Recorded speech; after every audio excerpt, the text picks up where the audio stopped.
I'm not saying that body language doesn't matter. Of course it matters. I'm not saying that your hand gestures and how you stand don't matter. Of course, if you're not dynamic at the podium, if you're slow, if you slouch, if you don't use your hands, if you don't smile, I mean, all these things are important, and I talk about them in the book.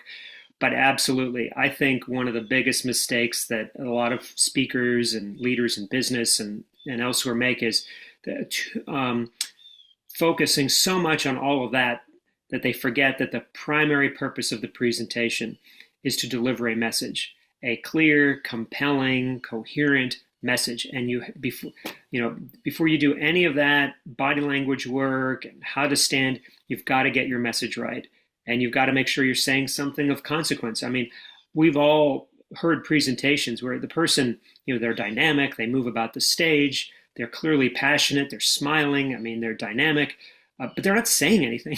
Body language will never save a bad speech. In the end, you're going to be judged for whether your message is compelling, coherent, inspiring, motivating, and people will give you a break if your body language isn't perfect. But body language will never save a bad speech.